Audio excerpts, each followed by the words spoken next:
Hello students, आज हम आपको एक्सप्लेन करेंगे गद्य खंड का चैप्टर 4 वैज्ञानिक चेतना के वाहक चंद्रशेखर वेंकट रामन। स्टूडेंट्स, इससे पहले इसके जो लेखक हैं हम इनके बारे में जानेंगे। इस चैप्टर के जो राइटर हैं धीर रंजन मालवीय जी हैं।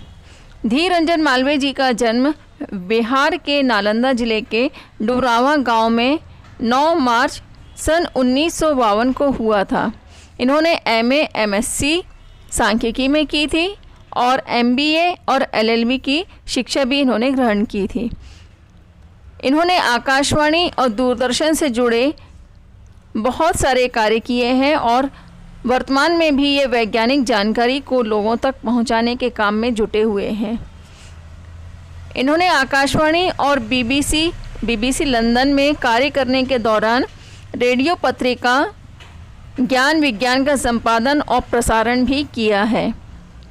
मालवीय जी की भाषा सीधी, सरल और वैज्ञानिक शब्दावली के साथ है और जहां इन्हें आवश्यकता महसूस हुई है वहां पर अन्य भाषाओं के शब्दों का प्रयोग भी इन्होंने किया है। मालवीय जी ने कई भारतीय वैज्ञानिकों की संक्षिप्त जीवनियाँ भी लिखी हैं जो इनकी पुस्तक विश्वविख्यात भारतीय वैज्ञानिक पुस्तक में समाई हुई है। और जो पाठ हम आज पढ़ेंगे वैज्ञानिक चेतना के वाहक चंद्रशेखर वेंकट रामन, इसमें इन्हें नोबेल पुरस्कार भी मिला है और उसके लिए प्रथम भारतीय वैज्ञानिक के संघर्षमय जीवन का चित्रण इन्होंने इसमें प्रस्तुत किया है।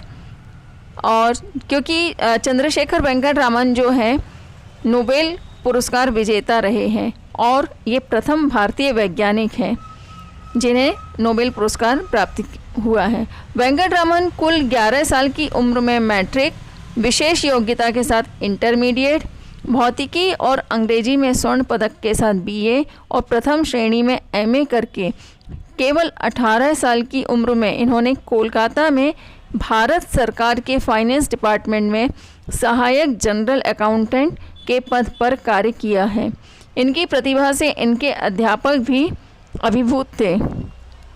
सन 1930 में नोबेल पुरस्कार पाने के बाद सीवी रामन ने अपने एक मित्र को उस पुरस्कार समारोह में बुलाया था और उसके बारे में लिखा था कि जैसे ही मैं पुरस्कार लेकर मुड़ा और देखा कि जिस स्थान पर मैं बैठाया गया था उसके ऊपर ब्रिटिश राज्य का यूनियन जैक लहरा रहा है, तो वेंकट रामन को बहुत ही अफसोस हुआ कि उनके दीन देश भारत की अपनी पताका तक नहीं है, यानी उनका अपना झंडा भी नहीं है। इस एहसास से उनका गला भर आया और वे फूट फूट कर रो पड़े। चंद्रशेखर वेंकट रामन भारत में विज्ञान की उन्नति के चिर आकांक्षी थे और भारत की स्वतंत्रता के पक्षधर थे। वे महात्मा गांधी को अपना अभिन्न मित्र मानते थे। नोबेल पुरस्कार समारोह के बाद एक भोज के दौरान उन्होंने कहा था, मुझे एक बधाई का तार अपने सर्वाधिक प्रिय मित्र यानी महात्मा गांधी जी से मिला है जो इस समय जेल में है। एक मेधावी छात्र से महान वैज्ञानिक तक की रामन की संघर्ष में जीवन यात्रा और उनकी उपलब्धियों की जानकारी इस पाठ में बहुत ही खूबसूरती से धीर रंजन मालवीय जी ने लिखी हुई है। स्टूडेंट्स, अब हम आपको इस चैप्टर का जो सार है वह हम आपको बता दें। यह लेख वैज्ञानिक चंद्रशेखर वेंकट रामन की संघर्षमय जीवन यात्रा और उनकी उपलब्धियों की जानकारी के बारे में है और बहुत ही खूबसूरती से लेखक ने इसमें अपना लेख लिखा हुआ है।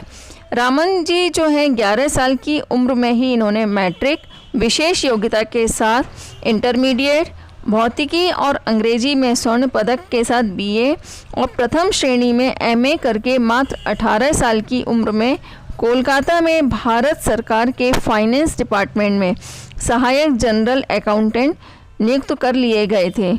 इनकी प्रतिभा से इनके अध्यापक और भी अभिभूत हुए थे।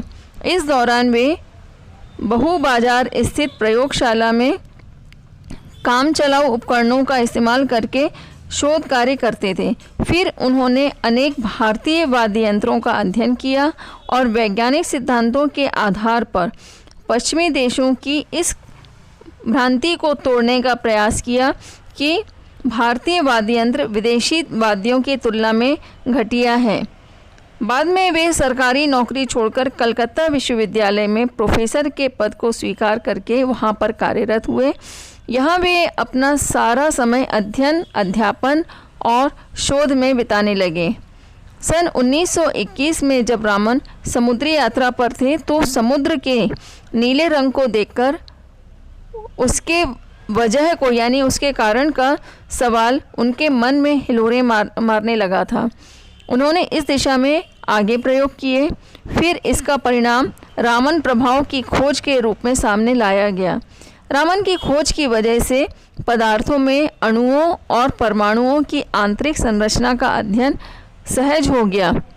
उन्हें भारत रत्न तथा नोबेल पुरस्कारों सहित कई प्रतिष्ठित पुरस्कारों से नवाजा गया। भारतीय संस्कृति से रामन को हमेशा ही लगाव रहा। उन्होंने अपनी भारतीय पहचान को हमेशा बनाए रखा। वे देश में वैज्ञानिक दृष्टि और चिंतन के विकास के प्रति समर्पित थे। उन्होंने बेंगलोर में एक अत्यंत उन्नत प्रयोगशाला और शोध संस्थान रामन रिसर्च इंस्टीट्यूट की स्थापना की। रामन वैज्ञानिक चेतना और दृष्टि की साक्षात प्रतिमूर्ति थे। उन्होंने हमेशा प्राकृतिक घटनाओं की छानबीन वैज्ञानिक दृष्टि से करने का संदेश दिया।